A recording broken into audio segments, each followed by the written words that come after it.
Dari Geraha Sangkala Surabaya 1062 The Voice of Love. Shalom, selamat malam kasih Tuhan. Kembali program Ultimate Intimacy hadir di ruang dengar Anda. Edisi Jumat 17 April 2020. Baik, sebelum kita memulai program pada malam hari ini, saya terlebih dahulu menyapa Evangelis Brian yang hadir di tempat ini, juga tentunya istri saya yang selalu setia untuk menemani. Dan pada malam hari ini kita akan mengangkat sebuah topik, bagaimana kita bisa mengenali isi hati Tuhan pada masa-masa pandemi COVID-19 pada malam hari ini, yaitu mengenai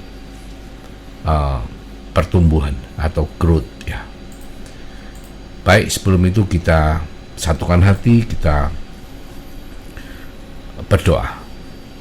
Terima kasih Tuhan untuk malam hari ini kami boleh bersama-sama belajar untuk mendengar apa yang menjadi isi hati-Mu. Kami boleh menikmati kehadiran-Mu melalui firman-Mu yang kami percaya ketika firman itu menjadi rema hidup, memimpin, menyertai, memberkati, melindungi setiap daripada kita. Biarlah firman itu boleh menjadi nyata dalam hidup kita. Terima kasih Tuhan. Di dalam nama Yesus Kristus kami mengucap syukur dan berdoa. Haleluya. Amin. Baik, puji Tuhan. Kita udah sejak dari hari pertama awal Maret ya, hari ini 17 April, kurang lebih 1,5 bulan Indonesia udah dilanda dengan pandemi COVID-19. Tapi saya percaya bahwa ketika Tuhan izinkan kita mengalami hal-hal seperti ini, memang secara manusia, secara daging, mungkin secara spiritual, kita semua mengalami hal-hal yang membuat kita terheran-heran ya. Secara kesehatan masih belum ditemukan obatnya, vaksinnya, sampai mengganggu seluruh kehidupan, baik dari sisi sekuler maupun spiritual, di mana gereja pun tidak bisa mengalami ibadah secara pertemuan ya, physical contact, tapi semua melalui streaming, melalui online. Dan saya percaya ketika Tuhan mengizinkan hal ini terjadi, itu dengan satu tujuan, satu rancangan yang nanti pada akhirnya akan membuahkan hasil yang baik. Tapi memang secara umum kita lihat bahwa di sini akan terjadi satu pemurnian ya, di mana ketika sebelum terjadi COVID ini, maka ketika jemaat Tuhan, umat Tuhan, anak Tuhan itu hanya sekedar menjalankan ritual keagamaan, maka tentunya ketika ibadah tidak bisa terjadi langsung setiap minggunya seperti dulu, tapi diganti dengan streaming, dengan online melalui YouTube dan lain sebagainya, itu bisa membuat umat Tuhan menjadi kendor, di mana mereka bahkan kalau ini dibiarkan berlarut-larut, mereka akan makin hari makin kendor imannya terhadap Tuhan.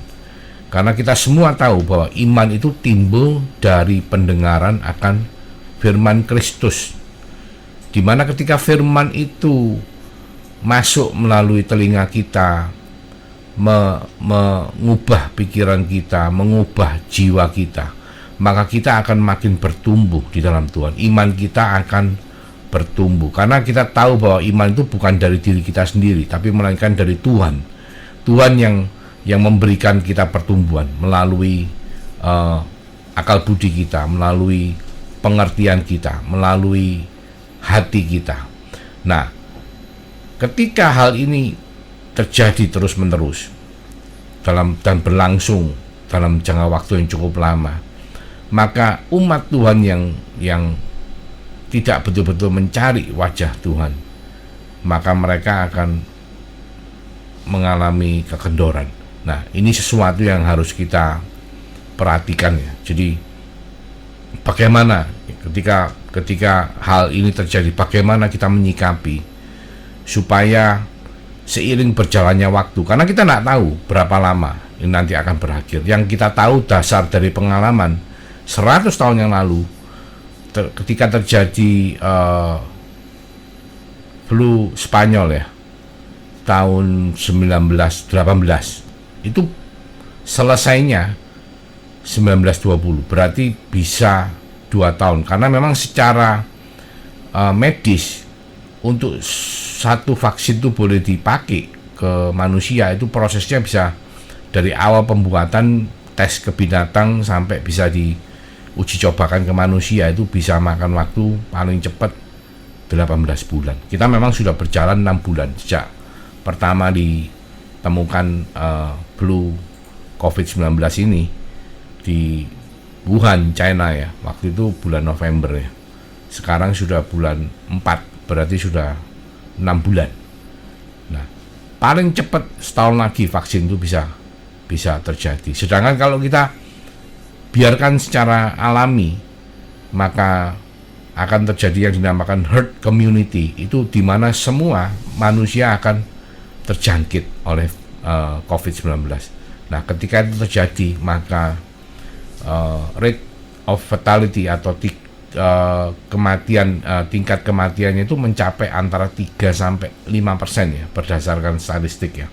Kalau kita bicara 3% dari seluruh penduduk 7,8 miliar, taruhlah 7 miliar, itu sudah mencapai 210 juta jiwa yang bisa meninggal kalau itu vaksin belum diketemukan dan penyakit ini menjangkit semua umat manusia. Kalau 5% ya 350 juta.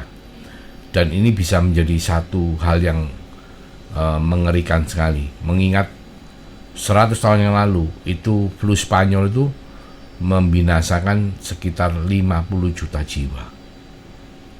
Jadi saudara, kita bukan mau hidup dalam ketakutan, karena kita percaya kita punya Tuhan yang Maha Kuasa yang sanggup untuk membawa kita melewati semua ini dan tetap kita hidup di dalam kemenangan, hidup menjadi lebih daripada orang-orang yang menang. Tetapi di sisi lain kita harus menyikapinya, merespon segala sesuatunya dengan benar. Karena apa? Karena kita perlu menjalani ini dan tetap keluar nanti iman kita bukannya makin lemah, tapi kita harus makin kuat di dalam Tuhan. Mari kita buka di 1 Samuel 15 ayat 22. Saya percaya ini adalah apa yang Tuhan mau kita renungkan untuk menghadapi masa-masa seperti sekarang ini. Kita tahu kita baru menghadapi Paskah. Paskah bicara mengenai pengorbanan Kristus di atas kayu salib. Pengorbanan yang membuat kita semua, kalau dulunya kita mau menebus dosa, kita harus membawa korban sembelihan. Tapi karena Kristus telah menyerahkan nyawanya di atas kayu salib, maka kita cukup beriman dan Kristus telah menjadi korban, menjadi anak domba Allah untuk menebus dosa dari umat manusia. Nah, di 1 Samuel 15 ayat 22 dikatakan, tetapi jawab Samuel, apakah Tuhan itu berkenan kepada korban bakaran dan korban sembelihan sama seperti kepada mendengarkan suara Tuhan? Sesungguhnya mendengarkan lebih baik daripada korban sembelihan, memperhatikan lebih baik daripada lemak domba-domba jantan. Nah, ini sesuatu yang saya dapat dari Tuhan ya. Jadi Tuhan ingin kita ini bukan bingung dengan bagaimana persembahan kita kepada gereja, bagaimana persembahan kita kepada Tuhan. Karena itu bukan tidak penting, tapi persembahan itu telah dilakukan oleh Yesus di atas kayu salib. Dan Tuhan lebih penting kita untuk konsentrasi kepada bagaimana kita mendengarkan suara Tuhan dan melakukan apa yang Tuhan mau, perintah Tuhan. Bahkan ini bukan cuma di 1 Samuel 15 ayat 22, saudaraku. Di Yeremia 7 ayat 22 juga dikatakan hal yang sama. Jadi Yeremia ini kurang lebih sekitar 500 tahun sebelum sebelum Kristus hadir di dunia, jadi 500 abad ke-5 ke-6 sebelum Masehi ya. Yeremia 7 ayat 22.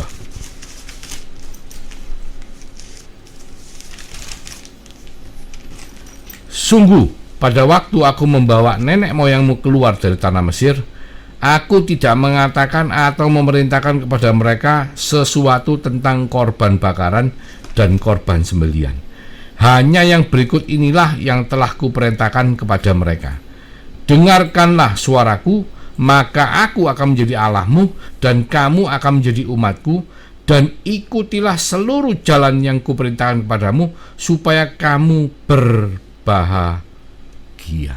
Nah, tapi kenapa Tuhan masih mengajarkan umat Israel waktu mereka keluar dari tanah Mesir? Kenapa Tuhan masih mengajarkan bagaimana mereka itu harus mempersembahkan korban bakaran untuk menebus dosa mereka? Karena pada waktu itu memang Yesus belum menjadi korban, anak domba Allah, belum disembelih untuk menebus dosa umat manusia. Jadi Tuhan ingin mengajarkan melalui Musa supaya dibuat kemah seperti yang di sorga, supaya umat Israel, bangsa pilihan Tuhan itu mengerti bagaimana mereka kalau mau bertemu sama Tuhan, bagaimana mereka kalau mau menebus dosa mereka, bagaimana mereka kalau mau memakai hari Sabat mereka untuk datang ke bait Allah supaya mereka bisa menebus dosa-dosa dan kesalahan mereka. Tetapi di dalam perjanjian baru,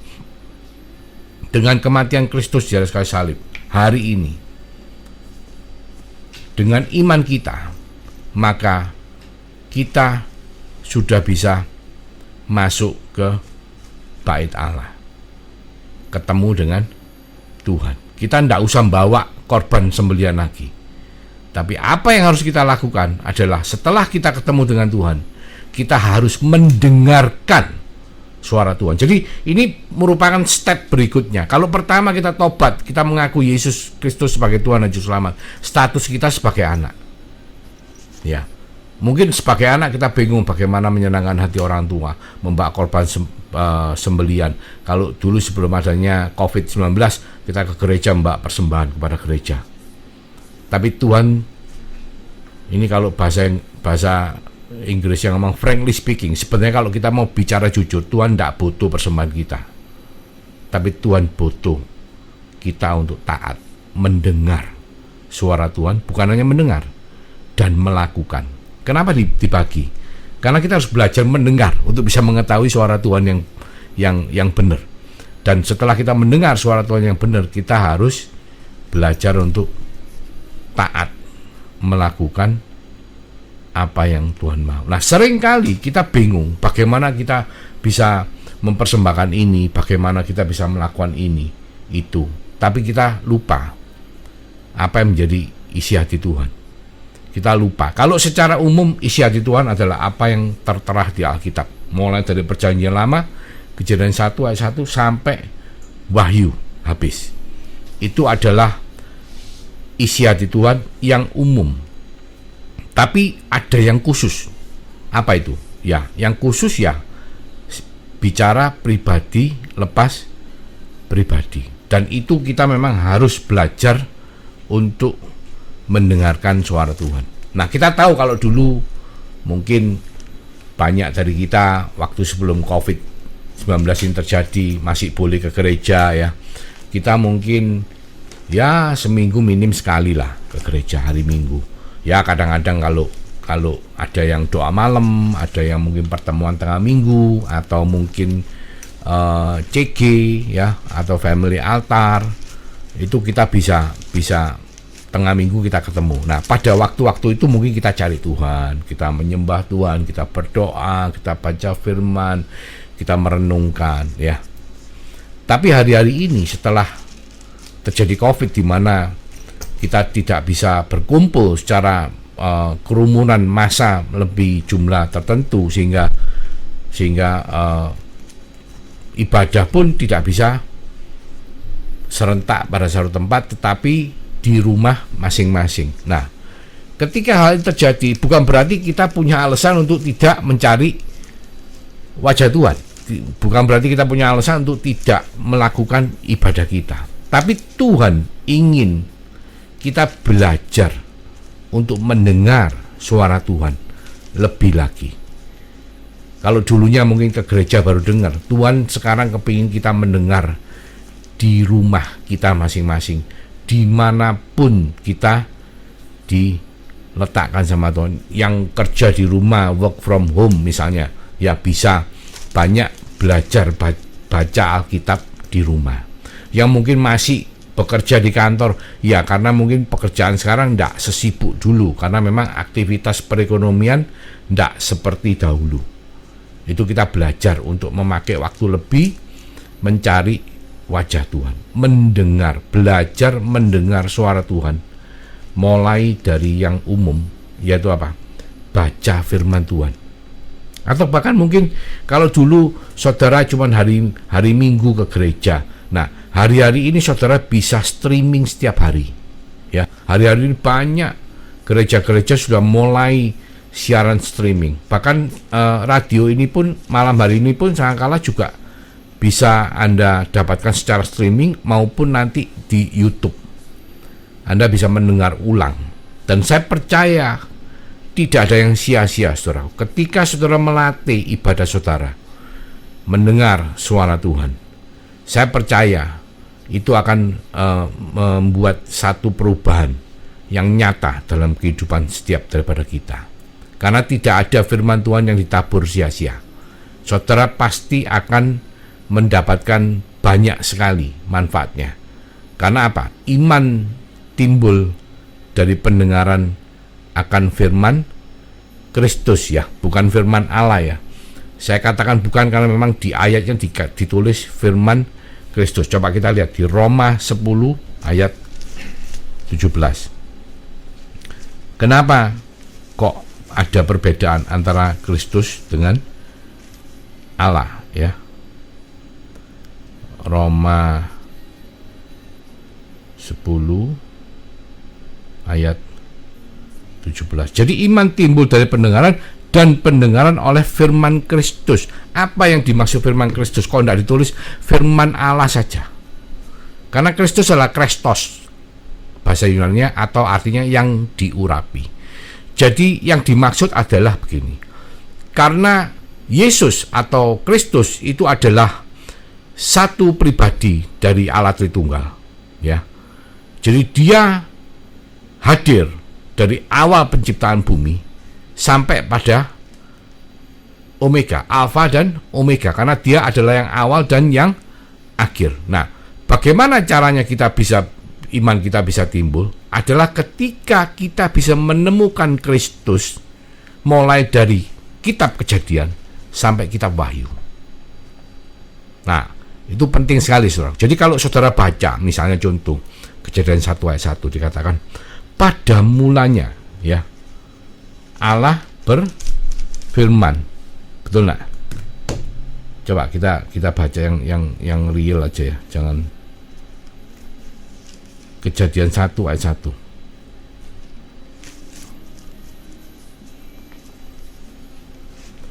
Firman Tuhan mengatakan, pada mulanya Allah menciptakan langit dan bumi, ya. Allah di sini bahasa Ibrani-nya itu pakai Elohim atau bentuk jamak dari Allah, ya. Nah, ini artinya apa? Artinya Allah Tritunggal hadir waktu penciptaan langit dan bumi. Berarti Yesus juga ikut hadir. Lah, kita tahu di Yohanes 1 ayat 1 firman Tuhan mengatakan apa? Yohanes 1 ayat 1.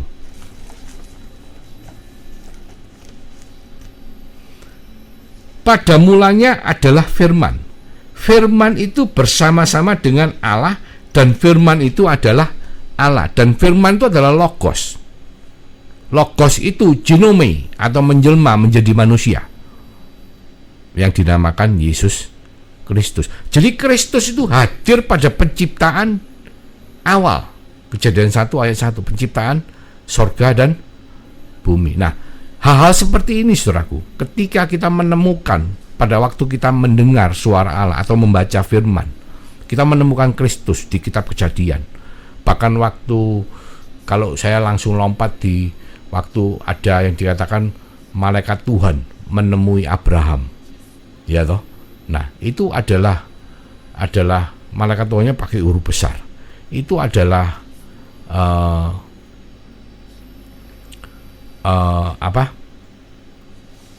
gambaran dari Yesus yang menemui Abraham, mengatakan bahwa engkau akan mendapatkan anak.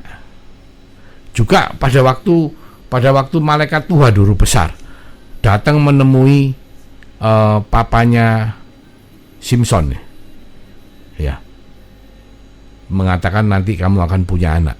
Itu adalah bentuk teofani daripada Yesus, ya, pribadi Yesus dari Allah Tritunggal yang menemui manusia. Nah, ketika kita bisa menemukan itu, menemukan setiap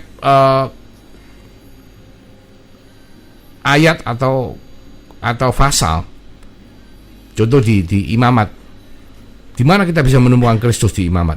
Contoh di Keluaran, Kristus waktu di Keluaran ada di mana? Terus di Tawarik, di kitab Samuel, bahkan sampai Maleakhi pun, Kristus selalu hadir di setiap kitab itu.